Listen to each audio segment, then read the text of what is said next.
just what is Nintendo up to? We'll talk to some experts about whether or not the Revolution controller will actually be revolutionary. And they've pulled the plug on Asheron's call, too. We're going to talk to the man who did the deed, Jeff Anderson from Turbine, and find out why. And the only thing we have to fear is fear itself. Chris Miller is here with exclusive footage of this highly anticipated FPS, because G4 TV, the only show with motion-sensitive forced feedback, starts right now. What is that? That's important, isn't it? My chair's rumbling. That's right. Hey, everybody, welcome to G4 TV. Now, Laura, I couldn't help but notice how large your hands are. What? Yes, and do you know what say women with large hands can't hold the Gameboy Micro? That's what I was thinking. It's tiny. Because it's so tiny. Take a look at it against the GBA. Right. And you can really see the difference. $20 more expensive, though. It That's only right. weighs 2.8 ounces. Basically plays all the game that the GBA SP does, over 700 titles.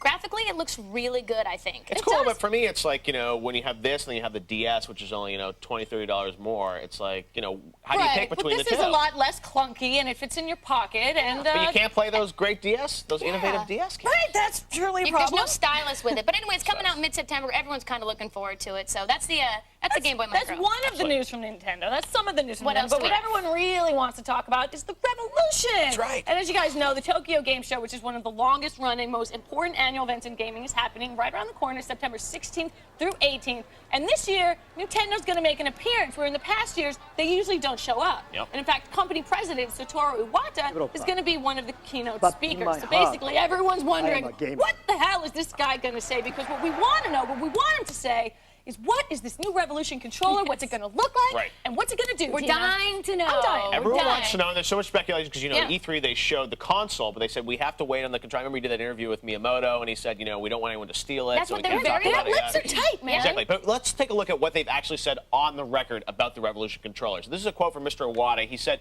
"There are too many buttons and sticks on controllers for novice players. We really want people to feel like they want to touch and play with it." Dirty, So that's kind of dirty. interesting. And then he also said it certainly makes a game better to have voice commands because it can alter how the game is played.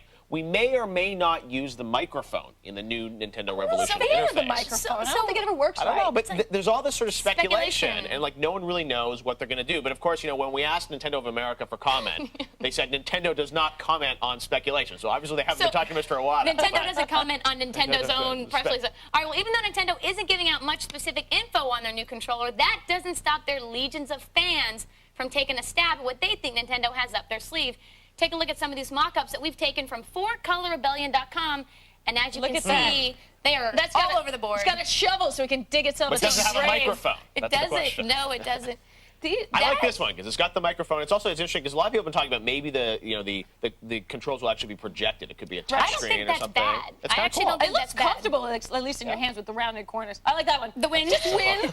Just win. It's simple, like Iwata said. Few Exactly. buttons. Not a lot of buttons there. Oh, I love that. And this one, which we're not really sure, is it remote controlled? What's it doing? This is like something that fell off the space shuttle that now they're just saying is part of the controller. It could be a chair. I'm not really There's sure. lots of speculation. One thing people keep talking about is maybe the controller's going to have like a gyroscope or some tilting. I mean, that's the big speculation that might be in there. We'll have see. to see. I'm not that excited about the tilt thing or the microphone, but I like the win button. And I want it to be Win button. wireless, as long as it's wireless. Yeah, definitely it's got to be wireless. And so, what we wanted to do was check in with an expert. In fact, Nintendo expert and IGN Cube editor-in-chief Matt Casamassina to get his take on all this commotion. So, Matt, thanks for joining us today. Yeah, thanks. I'm gled to be here. All right. Now, Matt, we just saw some, obviously, you know Nintendo having their fanboys. We've got some incredibly detailed, imaginative mock-ups. You've seen them as well. Do you think any of them maybe are on the right track? I think they may have some elements of the right track, but I don't think any of these controllers are accurately going to represent what we're going to get with the final product. Which possible elements are you talking about? Like the microphone, you think that's a sure thing? I think probably, yeah. Actually, Nintendo itself has said that it was evaluating the idea of using a microphone and that it was, you know, something that it would probably include in there, but it wouldn't be a controller-making option. So, Matt, do you think, I mean, there's talk about, you know, gyroscopes, you know, interesting sort of, you know, touch screens, you know, that kind of idea. Where do you think it's actually going to net out? What do you think is true? What's not? Well, I think this is all really wishful thinking, and I think it could come true just because Nintendo has dabbled in all these technologies. If you look back, touchscreens obviously on DS, although it did say that it wouldn't be using a dual-screen design for anything on Revolution. Right. And we're still talking about just the controller. Yeah. Now, Matt, do you think that the Revolution has a chance to be #1 against the PS3 and Xbox 360? I think actually it does because, you know, it's going for a different market like DS, and I don't know if you guys have noticed, been following the trend with DS versus PSP. Probably, I think most would agree PSP is the better hardware, but DS is really outselling it because it's. Well, I heard like Nintendogs has sold. Someone told me it's sold 250,000 copies already. Or something. In the first week, and it's just because these games are really appealing to a different type of audience, a more mainstream type of audience. Definitely. And it also has got to be backwards compatible. You've got to be able to play all the old Nintendo games on it. Right. Yeah, they've commented that all these, it's going to be able to be compatible with every past system. I heard it's going to have a GPS unit, so if someone steals it, you're going to know exactly how to catch it. Yeah, I mean, based on some of these mock-ups, that could very well be true. Well, the mock-ups are great. Everyone's sort of predicting that they're going to hopefully talk about this at TGS. What are your sources saying? Do you think this is where we're going to see it? Yeah, it sounds like it's going to happen here at TGS. They're definitely going to be talking to Revolution, and based on people I've talked to, the controllers are going to come up. Big news. Well, thank you, Matt. Thanks, Matt. And appreciate it. We'll have a report from Jeff from the TGS. I will be there. Good news on And I'm going to watch Revolution. from my living room. Okay, good. And you guys, I also got a chance to speak with the founder and president of Astro Studios, Brett Lovelady, and these are the guys who designed the controller for the Xbox 360. Oh, wow. Cool. And basically what he says that gamers now are so trained to use the joystick that has this button, an analog stick, this button,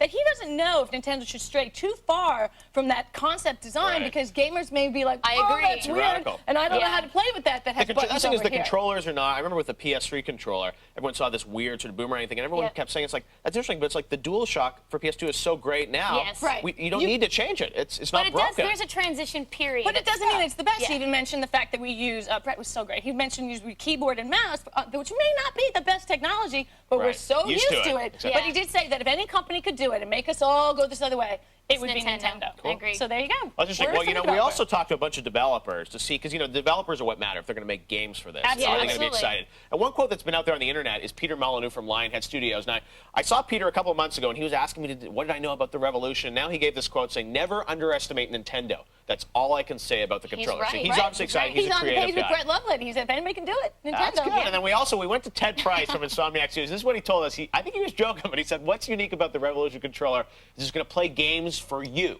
Eventually, upgrades will include add-on AI modules to do your job and manage your relationship. Ted's such a tech guy. That's mainstream, though. The guy with the win button was on the right track. You don't have to do much. But finally, of course, guys, now look at this. Look at this photo. You got to love Cliffy B. And this is what Cliffy B told us. He said, I'm glad someone's trying to change the paradigm. The last big innovation in controllers was the introduction of the analog stick. Look at that picture Now, of him. Cliffy, of course, Cliffy wouldn't just give us a quote. He's we close love him. to our hearts. He gives us a world exclusive, his interpretation of what he thinks the controllers do. Yeah. This is a mock-up. Let's take a look. This is a world exclusive. There you go. There you go. Nice, as phallic and as...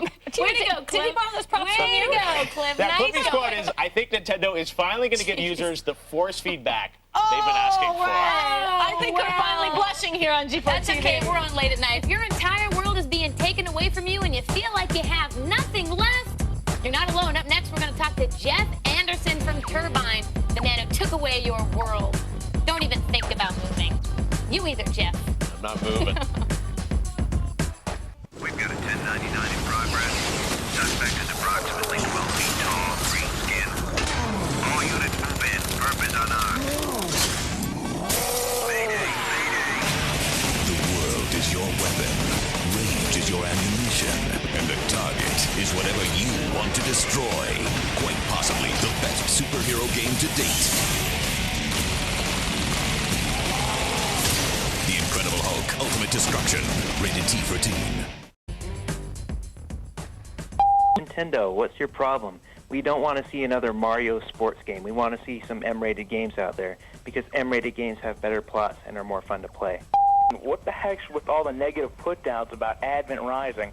I mean, I'm borrowing it from a friend right now, and I played it. Yeah, it's the frame rate. It is horrible, but it has an awesome story plot. Please don't tell me I'm the only one who wants a Mutant League football remake, especially on the next gen. Bones breaking, guts flying. Count me in.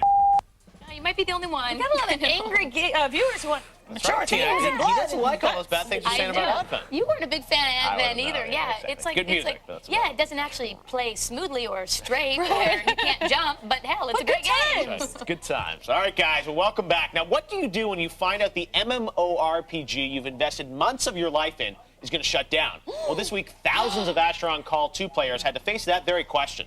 Now, the MMO market is growing, with World of Warcraft recently topping 4 million players. Pretty impressive. But a few games are dominating the market, leaving many small MMOs struggling to survive. Well, joining us via satellite today to discuss the state of the business and to explain the closure of Asheron's Call 2 is Jeff Anderson, the CEO of Turbine, the company that created the game. Hey, Jeff. Hi, how are you? Hey, thanks for being on, Geoff. Let's get right to it. Why did you decide to close down Asheron's Call 2? Well, the closure was really based around a simple business decision. We just didn't have enough subscribers coming into the game on a daily basis to make it successful enough for us. How many subscribers did you guys roughly have? Well, we don't talk about numbers. Obviously, what we want to reinforce is the difference between where we are in a game like AC2, which was kind of in the later stages of its development, and a product like Asheron's Call 1, which is still very vibrant and has a huge community. Why do you think the game didn't get the subscribers maybe it deserved? Why did it fail? Well, there's lots of reasons it's possible that it didn't reach the numbers we had hoped for. I think fundamentally it just didn't find its market. It didn't find its audience.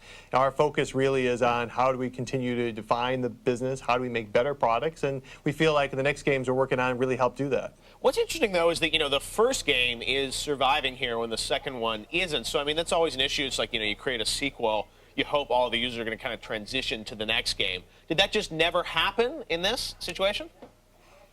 Yeah, I think, frankly, looking back on it, maybe working on a game like a sequel isn't maybe the smartest thing to be doing. We want to really try to invest in the communities as opposed to trying to do sequels. Expansion packs have proven to be incredibly successful way of doing that. Now, one of the interesting things is, I always look at the sort of social dynamics of these games. It's interesting with a game like World of Warcraft, everybody and their friends are playing that game, so that's sort of the game you want to play.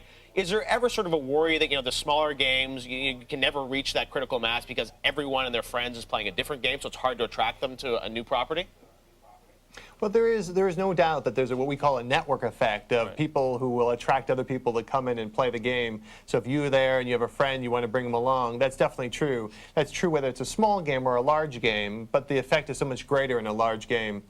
Still, I think long-term we'll see in the business an opportunity for the big games to have big markets and for small games to have audience share as well. Are those games still viable, though, you think, with, 50,000 subscribers? Or, I mean, these games cost so much to make these days. I mean, do you have to have, a couple 100,000 people to make it viable? Great question. It really comes down to what the product is and who the people are that are running it. You can imagine a small boutique, maybe a text-based MUD, where the costs of both production and maintenance are really low. They can be very profitable with 10, 20 people playing a game. Let's talk about some new games. You're working on both Dungeons & Dragons Online and Lord of the Rings Online. Are you at all worried about possibly releasing two fantasy MMOs titles so close together? Well, it's the question for us is how do we create the separation between the two products? Dungeons & Dragons Online is a terrific product, really focused on what we describe as the dungeon crawl experience. Instead of a lot of landscape sprawl, we're really going for that terrific dungeon crawl. How can I have this party of unique skills and characters and classes built together to make the best use of this terrific instant dungeon? And you look at Lord of the Rings, a terrific franchise, what a great book, what a great film, a wonderful intellectual property. And our focus there is how do we create that epic masterpiece that the online player really wants to be a part of? How can they adventure in the world of Middle-earth? How can they be fighting alongside heroes and characters that they've known throughout the, the decades and millennium? And when are we going to have, be able to get in the betas for these games? Soon? Well, I don't know. I haven't got my check in the mail yet, but most players are able to start signing up right now on DDO.com and the website and Turbine's website, turbine.com.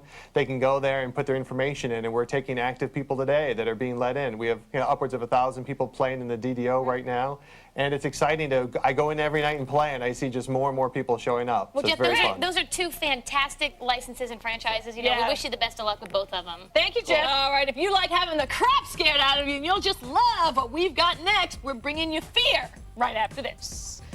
Tina likes to have the crap beat out of her. Yeah. Sup, dudes? Y'all haven't improved my game with the ladies, so I'm treating you in for a Nintendog. He barks when all the girls are around with their Nintendogs, and bam! Nintendogs are off the hook. I connect with other dog owners and train my own dog with my voice and touch. Honey, the girls are here. I know, Mom. Play on, players. Nintendogs, only for Nintendo DS. Rated E for everyone. Need a late-night snack? Try barbed wire biscuit, a mouthful of mashed-up mayhem. What? Blow stuff up and learn about science with Brainiac. Is looking at women's breasts a workout? Get sick and twisted with the Happy Tree Friends and Friends. Where's that coming from? And sample the best eye candy from Japan with Anime Unleashed and Cinematech Nocturnal Emissions. Taste the party. Barbed wire biscuit. Tonight at midnight.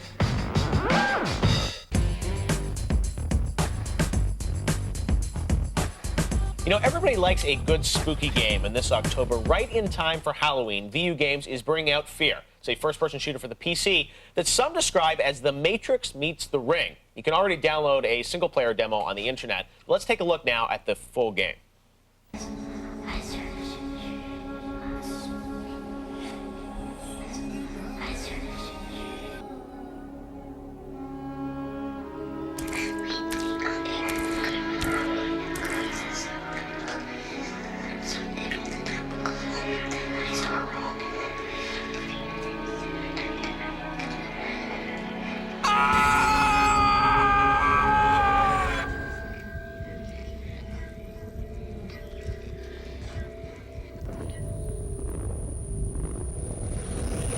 Spooky. Well, you know, joining us in the studio to tell us about the game is its executive producer, Chris Miller. Hey, Chris, how are you? So I got to ask you, what's with the freaky girl there? Come on, everybody likes a freaky little girl. That's the whole deal. This is what I've been saying my whole life. It's all about but it's interesting that you guys are doing, you know, first-person shooter, obviously, but some really interesting story elements to it. What can you tell us about the story? Because you guys are shrouding a lot of this game in secrecy, right? You're not talking about anything past the 4th level? True. We are keeping the story under wraps. I can quote Craig in that, you know, the best way to ruin a horror story is to explain it away. So one of the tactics is to keep things very sort of low-key, minimalistic, so that, you know, the anticipation builds and everybody, you know, really sort of looks forward to getting their hands on it.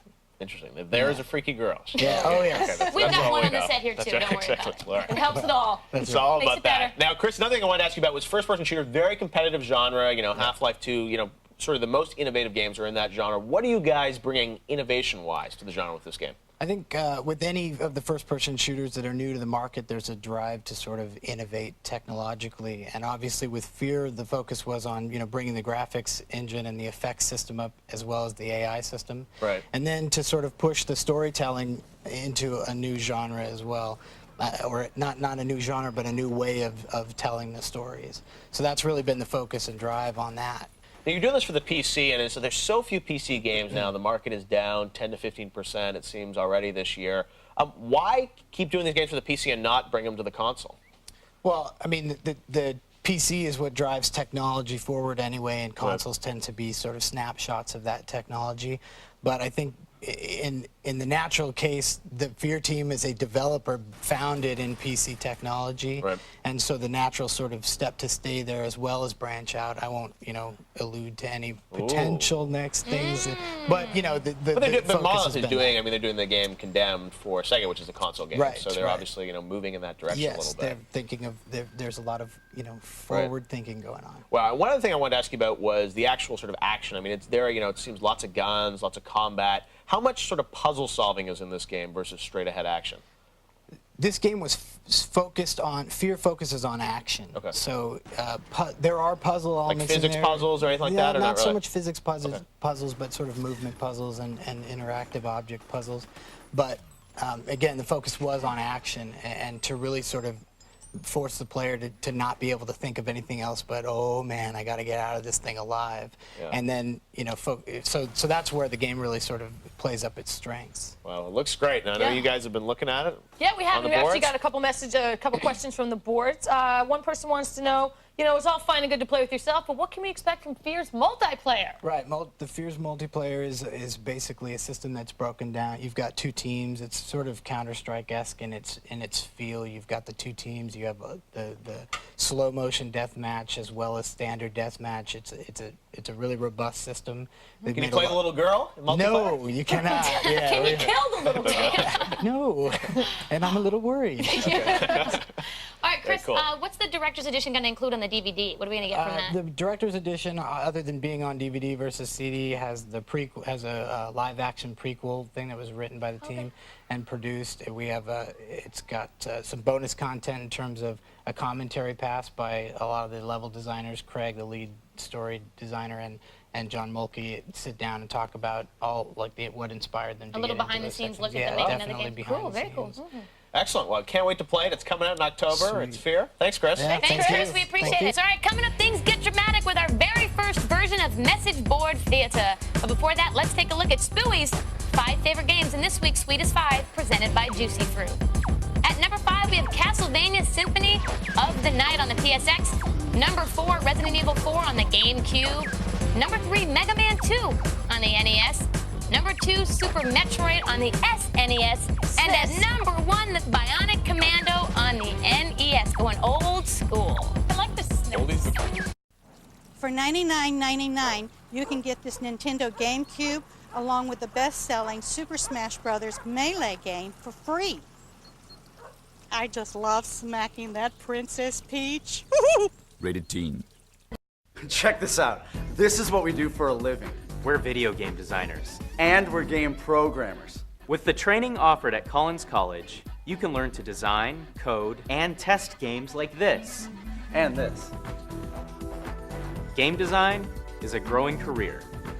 For a brochure on a career in game design, call Collins College at 1-888-256-1200 now. That's 1-888-256-1200. Call Collins College now.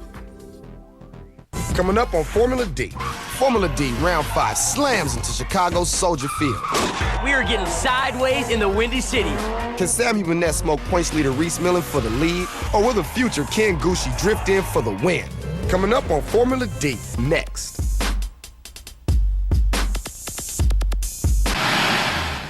On the next attack of the show, Major League Gaming co-founder Sundance DeGiovanni. Plus, we invade the Las Vegas Star Trek convention and a very body-conscious DV Tuesday. It's Attack of the Show, 7 Eastern, 4 Pacific.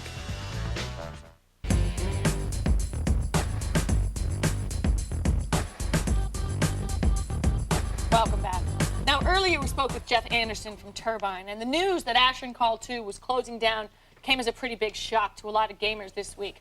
Nowhere was that more evident than on the official AC2 message boards. We gathered some of those posts and put together this film. All of these are actual quotes from those posts. Ladies and gentlemen, we bring you Messageboard Theater.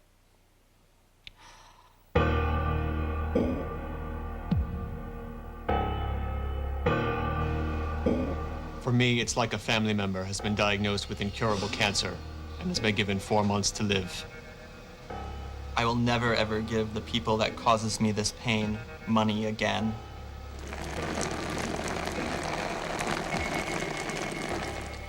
I have met so many people, many of whom will continue as lifelong friends. We will gather together on our website, and our monarch will lead us in choosing of a new game so that we could continue the journey of friendship. The single stipulation would be that it would not be a product of Turbine.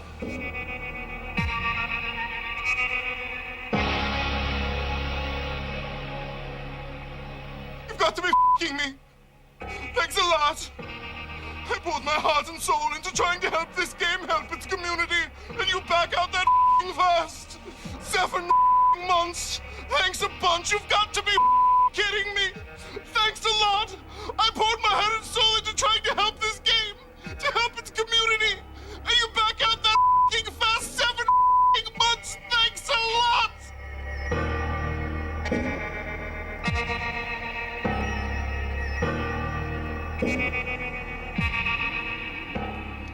Wow, I'm honestly stunned. I love this game. I spent a lot of time and effort making it a better place. I'll be very sad to see it go, and I will miss my friends very much.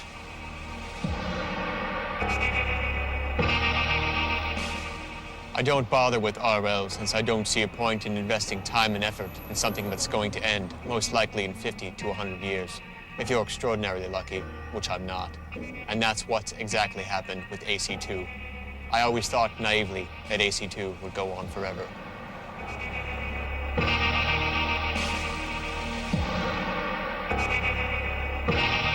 Whoa! There you go. A short film by Guy Brown. Wow, that was. I'm upset and might shed a tear. I think our show is a little dramatic. That's right. That But was people feel passionately. They're taking their lives away. God, that was great. It was good. All right, guys, so that's it for this week. We want to thank our guests, Chris Miller and Jeff Anderson. Now, we're off next week for Labor Day, but we'll see you back here in 2 weeks with a special report on the Tokyo Game Show. We also want to send out our thoughts to anyone that was affected by Hurricane Katrina. Good night, guys. Good night. Good night. Thank you.